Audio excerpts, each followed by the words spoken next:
Hello all welcome to Karna for you YouTube channel. ఈరోజు ఈ వీడియోలో మనం మాట్లాడడం రీసెంట్గా లాస్ట్ 48 అవర్స్లో మనకి నేపాల్లో భూకంపం రావడం జరిగింది. చాలామంది చనిపోయారు. అక్కడ చాలా అంటే చాలా డ్యామేజ్ కూడా అయ్యింది. ఇది అందరికీ తెలిసిన విషయం. అసలు భూకంపం ఎందుకు వస్తుంది అన్నది నా మనసులో తట్టింది. కాబట్టి మీకు క్లియర్ కట్గా దానికి ఆన్సర్ మన భాషలో, మన తెలుగులో మనకు అర్థమయ్యేటట్లు చెప్పడానికి నేను మీ ముందుకు వచ్చాను. కాబట్టి let's get in our video. ఇది కొంచెం తప్పుగా చెప్పాను అనుకోవద్దు, ఇది మన స్టైల్. ఇక లెట్స్ స్టార్ట్. ఫస్ట్ థింగ్ ఏంటంటే, భూకంపం ఎందుకు వస్తుంది అన్న ప్రశ్న మనందరికీ ఉంటుంది. ఒకటే రీజన్. భూకంపం అనేది భూమి యొక్క లిథోస్పియర్ ఉంటుంది అనమాట. అది కొంచెం శక్తి విడుదల చేస్తుంది. గ్రహం యొక్క బయట ఘనపరిమాణ పొర అనమాట అది. ఈ శక్తి విడుదల భూకంపం తరంగాలను అంటే భూకంపం వచ్చేదానికి ఈ శక్తి విడుదలైనప్పుడు మనకి భూకంపం అంత తరంగాల ద్వారా సృష్టించబడి భూమిని వణికిస్తాయి. ఇవి భూమి వణికించినప్పుడు కొన్నిసార్లు ఇవి చాలా అంటే చాలా ఘోరంగా కూడా మారుతాయి. లైక్ రోడ్లు డ్యామేజ్, ఇల్లు డ్యామేజ్, ఇంకా కొంతమంది మరణాలు చాలా హింసత్తుగా కూడా మారుతాయి. అసలు భూకంపాలకి కారణాలు వచ్చేసి మెయిన్గా మన భూమి పొరలో కొన్ని ప్లేట్లు ఉంటాయి.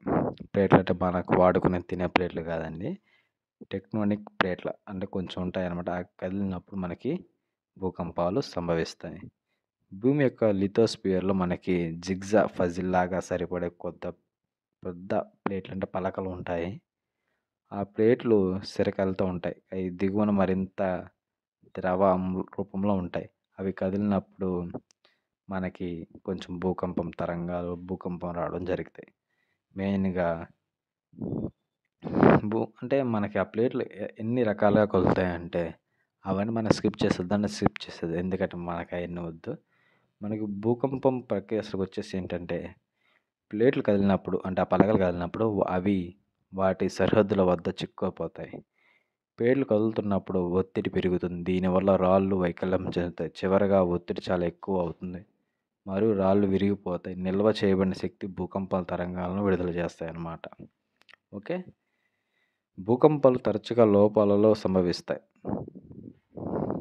ఇవి భూమి యొక్క క్రస్ట్లో పగుళ్ళు లేదా వివిధ రకాల లోపాలు ఉంటాయన్నమాట. చెప్పాలంటే మెయిన్గా భూమి యొక్క క్రస్ట్ వేరుగా లాగినప్పుడు ఏర్పడతాయి అన్నమాట, లేదా భూమి యొక్క క్రస్ట్ కుదిపించినప్పుడు ఏర్పడతాయి, లేదా భూమి యొక్క క్రస్ట్ ఒకదాని ఒకటి అడ్డంగా జారిపోతున్నప్పుడు ఏర్పడతాయి అన్నమాట. ఈ మూడు. సో క్రస్ట్ ఏందన్నారంటే ఈ సంథింగ్ లైక్ ప్లేట్ల లెక్క అన్నమాట. భూకంపాలు భూమి యొక్క ప్లేట్ టెక్టోనిక్స్ యొక్క సహజ పరిమాణం. ప్లేట్ల కదలిక ఒత్తిడి పెంచడానికి కారణమవుతాయి. ఇది భూకంపం తరంగాల సృష్టి శక్తి యొక్క ఆకస్మిక విడుదల తయారవుతాయి అన్నమాట. భూకంపాలకు గల కారణాలు అర్థం చేసుకోవడం వల్ల ప్రకృతి వైపరీత్యాల కోసం బాగా సిద్ధం కావడానికి మరియు ప్రతిస్పందించడం మాకు అందరికీ సహాయపడుతుంది అన్నమాట. ఓకే, నిజంగా నేపాల్ చాలా దారుణం అయితే జరిగింది. ఇది మనం ఒక మనిషిగా అయితే చాలా బాధించబడాల్సిన అంశం. కాబట్టి మనకు కొంచెం తక్కువగానే వస్తాయని చెప్పి మనం కూల్గా ఉండకూడదు.